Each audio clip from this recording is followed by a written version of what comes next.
have a future. We want a country that makes sense. A country that belongs to the 21st century, not the previous century where Museveni has made us stuck. Ladies and gentlemen, we want a new Uganda. Because right now, even if Uganda is a member of the international community, Museveni has used that relationship not to improve the lives of the people of Uganda, no, but to entrench himself in power. He is turning Uganda into North Korea day by day. He has turned Uganda's leadership into family rule. So we are here to ask the United States government to start building a relationship with the people of Uganda, not with the family of Museveni. We are asking that because that is what America has done for so many years. America has to stop it. Now, this explains the theme of our conference today. And indeed, this is going to be our continuous call to the United States government. We want them to change their policy and attitude towards the illegitimate and criminal regime in Uganda. So ladies and gentlemen, while you clap your hands, while we interact, while we have our drinks later, and while we cruise on the boats, it is important that we keep reminding ourselves and each other about our mission, about why we come together. We're not here for fun. Of course, we want to have fun along the way. We're not going to be mourning because we're in the struggle. No, we're going to be celebrating along the way. But we must always remember why we came together. We must always remember why we are in this struggle. Let us think about the state of affairs back home. Let us think about our brothers and sisters that continue to be under illegal detention simply because of their political choice, which is not a crime. Let us keep them on our mind. Let us think about those who were abducted on gunpoint and they are still missing. The likes of Chibanama John Bosco, Damulira John, Kanata Muhammad, Moses Kawenja, Narumoso Vincent, Hassan Mubiru, and many, many others. We don't know where they are. We don't know even whether they are still alive or dead. But we know who took them away. And we know that one day He will answer for that. Let us remember those who were murdered in cold blood. Comrades like Rita Nabokenya, comrades like Frank Senteza, Kauma Yasin, Vincent Serungaya, Musa Wanyendo, Hakim Sekamia, and many, many, many others. These ones paid the ultimate price while they were fighting for a better country. I want us to remember the hundreds who were massacred on the 19th and 18th of November 2020. We must always carry their mission forward. They paid the price, and we can only honor them and pay them back by carrying the mission forward and accomplishing it. I also want to remember the leaders and comrades who have left us in the recent past. This year alone, we have lost Councillor Anthony Wameni, who was the head of our legal team, and you all remember he's the one who was standing in the courts of law, including military courts, defending the political prisoners, our comrades that were put in prison. It's unfortunate that we lost him this year. We lost the head of our elderly wing, Mzee Byalugaba William, popularly known as Jajanop. We lost Comrade Tony Simon Akecha, who was the head of our policy team. And we also lost our comrade called Alex Aringa, who was in our UK chapter. I want to request all of us to stand and observe a moment of silence for these, our comrades.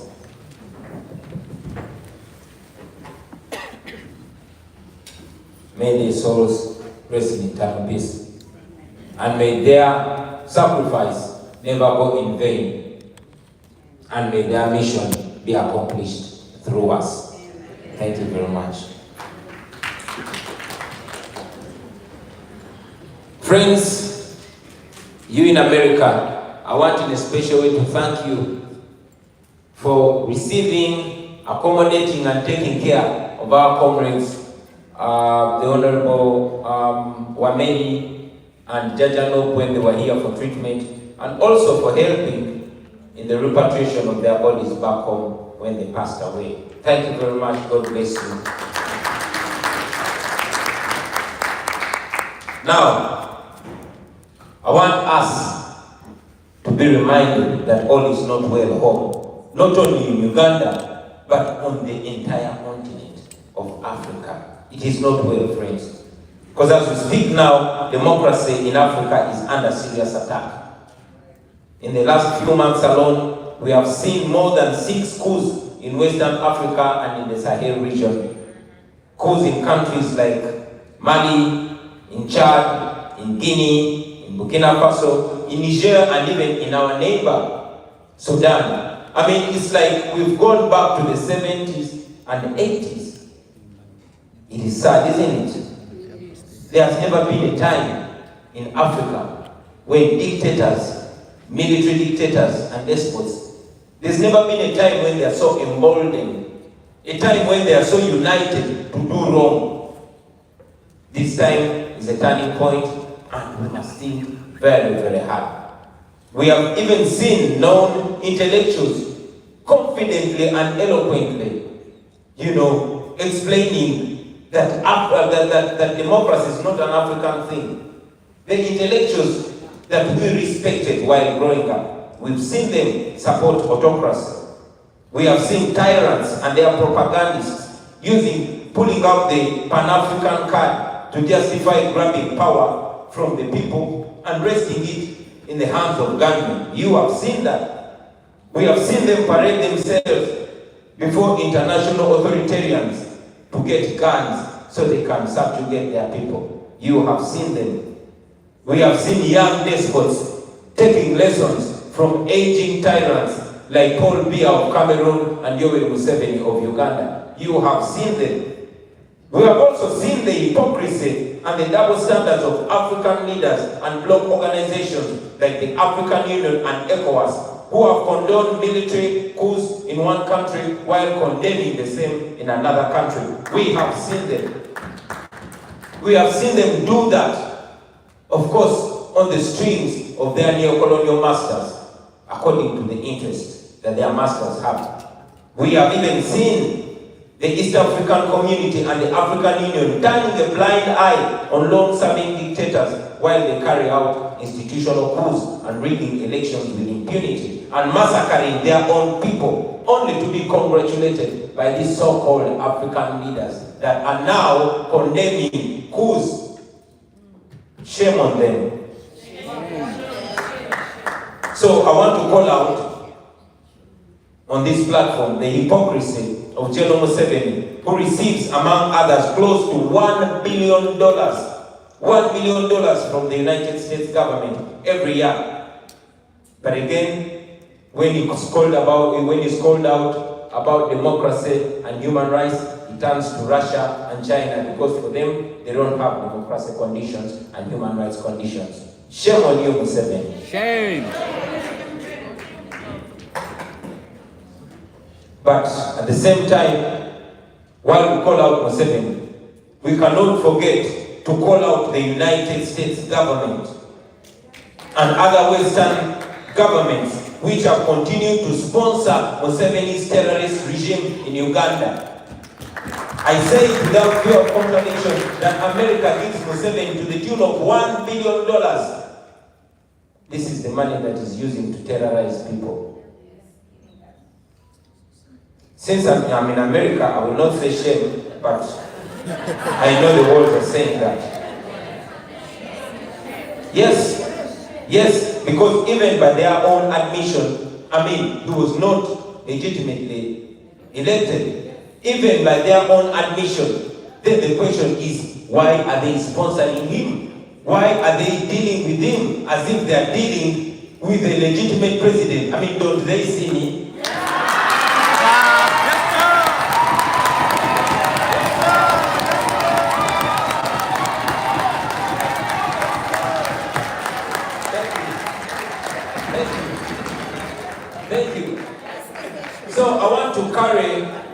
the voices of 45 million Ugandans and other Africans to the American government. And I want to tell the American government that we, the African people, we are asking America to support the African people and not, to support the people of Africa and not the government of Africa. We are members of the international community. And I mean, we are united by values of democracy, respect for the rule of law and human rights. America is the biggest democracy in the world. What does that make America look like when the president of the US is posing shoulder to shoulder with Africa's nastiest tyrant, Yoweri Museveni? What does that mean?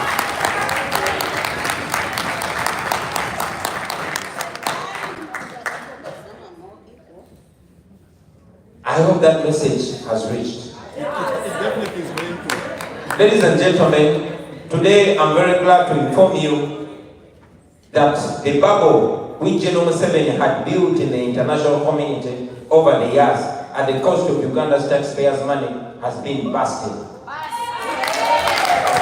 Yes, it has been busted, and it has been busted with your help. He has for so long painted a democratic image of Uganda while massacring our people, but not anymore when you are here. Not anymore with the voices that you're raising. That bubble has been busted. Thank you very much, ladies and gentlemen, because you have done it. I'm also glad to inform you, and especially in front of our lawyer, Bruce Afran, that we have taken General Museveni, his brutal son, and their enablers to the International Criminal Court. And indeed, we hope, yes, it is our hope and prayer that the ICC will do what is necessary, fulfill its obligation, and cause them to answer for the pain that they've caused to Uganda and Ugandans, and even areas around Uganda, the Great Lakes region, for the last 37 years. We hope the ICC does the right thing. But again, even with all these efforts, ladies and gentlemen, and achievements, we must be reminded that the buck stops on us. Yeah. We, the people of Uganda, it is our country, and therefore we must do the donkey work. The Baganda say, "Najinimufu yakwata awamu." The loved one of the dead person is the one that mourns most and carries the most undesirable duties while burying that loved one. It is our country. Nobody else is going to, do it for us. No one is coming to save us. Somebody has said it, and I want to reiterate it. Nobody is going to come and save us from Museveni. No. And we are not asking them to come and save us. We are only asking them to stop aiding and sponsoring our sponsorship. Yes, they should stop sponsoring terrorism in Uganda, state terrorism. When they stop that, the rest by the Kwasebana Uganda. So, ladies and gentlemen, we must take charge. We must take the charge in our own hands. We must, handle our own destiny. We must each do not only what we can, but we must do all that we can.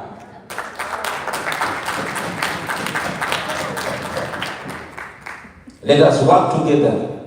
Let each one of us push and pull from their end. Some of you are already doing great work in amplifying the voices of Ugandans. We were doing great work demonstrating and protesting in America here and all places where you can protest all over the world.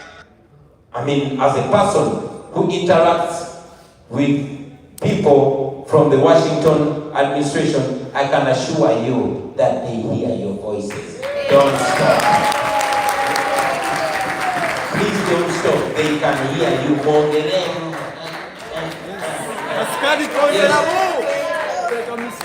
For those that are constantly knocking on the doors, those that are lobbying for change in policy regarding Uganda, and those that are calling for sanctions, please don't stop. You have seen that some of Museveni's lieutenants are being sanctioned, but yes, they're being sanctioned, the likes of Kayura and others, the ADVOCACY, they're being sanctioned and their properties are being confiscated. But our target is the devil and the son of the devil. That is where our main target is. These others, they are mvandirwa, they are additives. For those of you that are silently funding us, we appreciate, and please underline the word silently. For those of you who always silently call us with encouragement, words of encouragement and words of guidance, we appreciate. For those of you who receive our brothers and sisters that run away from Uganda for safety and you host them, you are heroes. God willing, it is only at the time of our victory that we shall be able to mention your individual names, because right now it is unsafe. But be sure that each contribution, no matter how small that you're doing, is playing a big part. Thank you very much. Please don't stop. Don't stop. Don't stop. Keep going, because we know, and you should also know, that it is those contributions that are adding up together, and you are going to be the reason for the fall of the dictator called Yoweri Kaguta Museveni.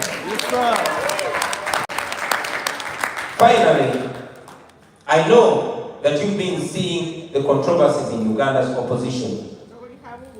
Many of the senior opposition leaders that we used to look up to, that we used to admire, have been reportedly having silent deals. You have seen them. You saw how Robert Mao sold DP to Museveni, and now you see what's going on in FDC. You remember that in 2016, Museveni bragged and he said by 2021 there will not be any opposition in Uganda. Now I realize that probably by then he had already closed a deal with the opposition that he knew. He did not know that God is going to bring these bad boys from the devil.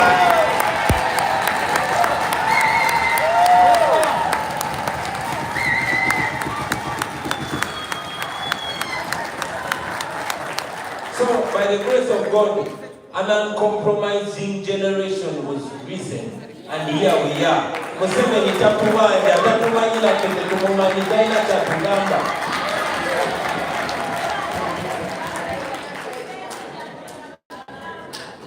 So today, I have bad news for General Museveni. Mzee, if you thought you owed the opposition, you were conned. Bakubuza mpeo. Yes.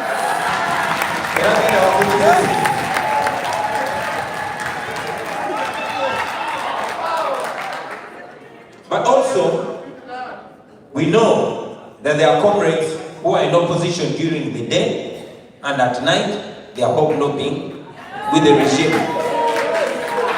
Yes, but comrades, I've always told you to put your trust not in any individual, not even in any particular political party, but in the truth. Put your trust in the truth, and the truth will set you and your nation free.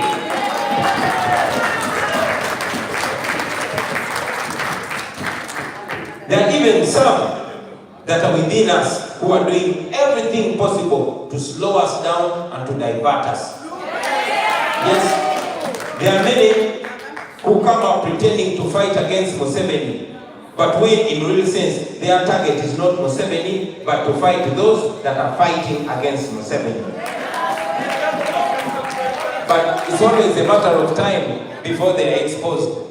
It's always a matter of time before they are naked and you see what they really are.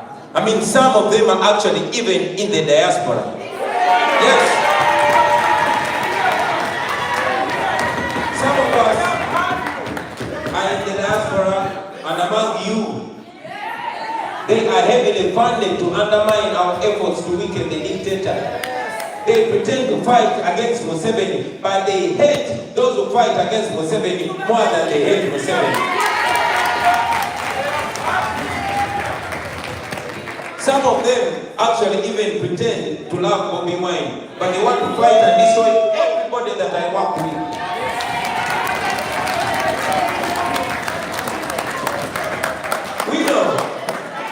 We know that their target is not those around me. We know their target is me, but they need to weaken my support system before they finally come for me. Watch them. Look them in the eye and tell them we see you, we know you, and we will not be fooled. You will see them by their actions. Ladies and gentlemen, I want to call for unity. It is only foolish prisoners that are going to fight in a prison cell. It is only foolish slaves that are going to fight amongst each other on a plantation. I want to call for unity among tribes, among religions, among communities. We are all prisoners, and we need to break free. Museveni has ruled us for 37 years by dividing us, by pitting us against each other. We need to be able to see through this, ladies and gentlemen. We need to be able to think about this. So after this conference, ladies and gentlemen, I want us to have a renewed commitment to agitation and to action and to working together and to putting differences aside and to looking at a Uganda that will make all of us proud. I will be returning to Uganda very soon, and I will be immediately setting off to continue working on the ground as we also push from this side. We shall be moving all over the country, even if the regime thinks us moving freely in our country is a crime. But we shall anyway move around the country. We shall be going to Renzori and Toro. We shall be going to Chikezi. We shall be going from Buganda to Ankole, from Mulango to Acholi, from West Nile to Karamoja, from Bugishu to Teso, from Usoga to Mukeli, all over the country.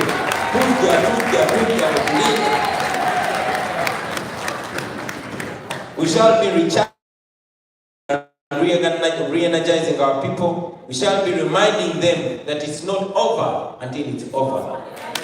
Ladies and gentlemen, I want to thank you once again for sparing your time and coming to join us. Let freedom reign. Let liberty live. Let us see Museveni fall and fall soon. Let us enjoy a new Uganda in our lifetime. Let us also be proud. Let us also one day have this convention in Uganda and celebrate. I want to remind you one day, and I want to say, I told you. Thank you very much, ladies and gentlemen. God bless you. God bless Uganda. God bless Africa. People power! Our power! People power! Our power! NUP! Everywhere!